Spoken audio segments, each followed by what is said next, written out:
Staying in love with God is a different way of saying what Wesley said when he asked us to keep the ordinances of God. In my mind, it is a more accessible phrase to our day because we don't really know what ordinances are. But they were the practices that Wesley asked everyone to do to keep them in a growing and faithful relationship with God and with neighbor, not just with God, but with neighbor as well.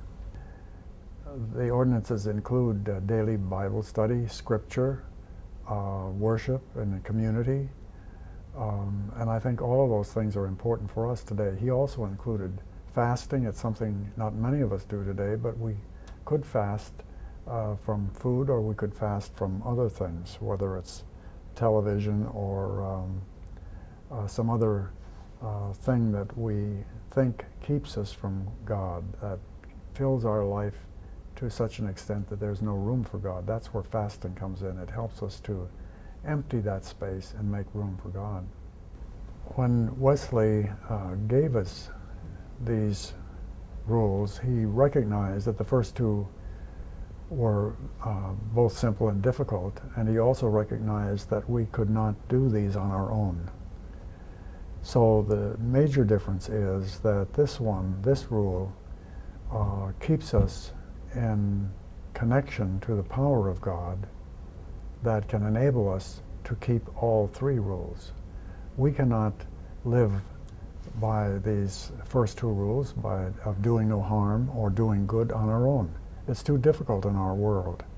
The temptations and the obstacles in our way are just too enormous to do this on our own. But with God's help, we're able. So we have this third rule that keeps us in connection with the power and presence of God every day, that will enable us to keep all three rules. For the Christian, there is a great deal of difference between loving God and trying to be God ourselves. The temptation for us is to try to be God. That is, we assume authority and assume position that really belongs to God. And one of the important things for us to remember is who God is and who we are. We are always the creatures, and God is always the creator. God is the author, and we are the text, or the book that is here to express God's will and purpose in the world.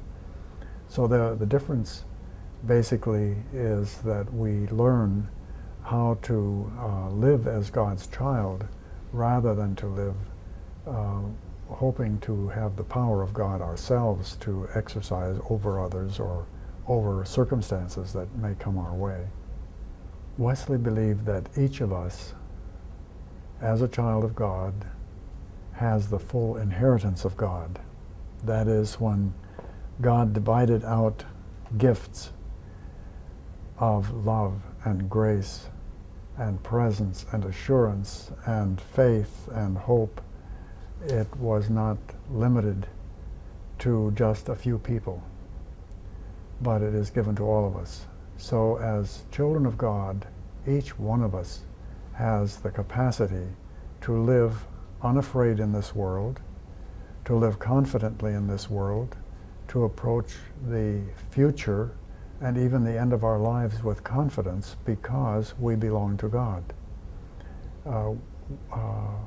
Many times I end my own journal writings with this simple phrase, "I am yours."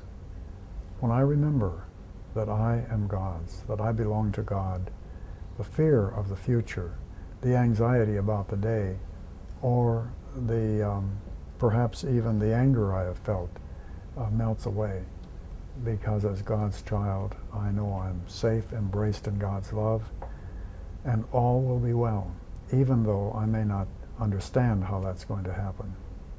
I think Wesley, in reminding us to keep the ordinances of God, knew that we needed help in living out our full life as Christians.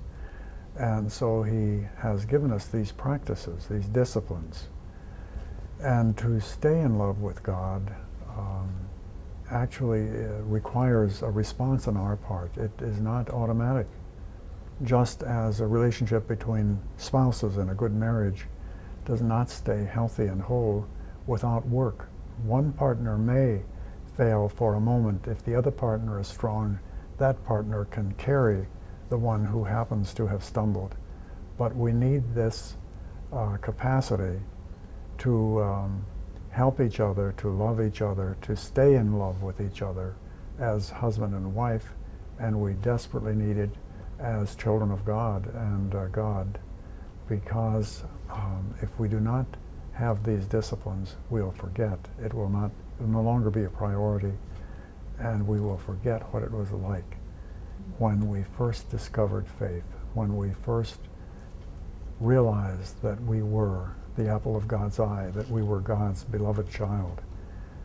And when we forget that, then we lose sight of where we're going as children of God. We lose sight of the gifts that are ours. We lose hold of the inheritance. We forget to claim it. It's always there, but we forget to claim it. It seems to me that congregations can be one of the most fertile grounds for practicing these three simple rules.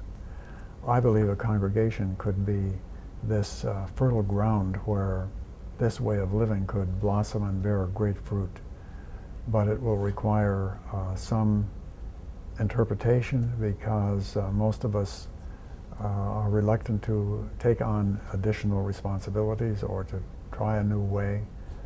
But I think if we talk about the rewards that are here in doing no harm and in doing good and staying in love with God, I think this way of living has great appeal, because we know the course we're on is not healthy. We can't continue as we are. But how do we get off? How do we stop? How do we change?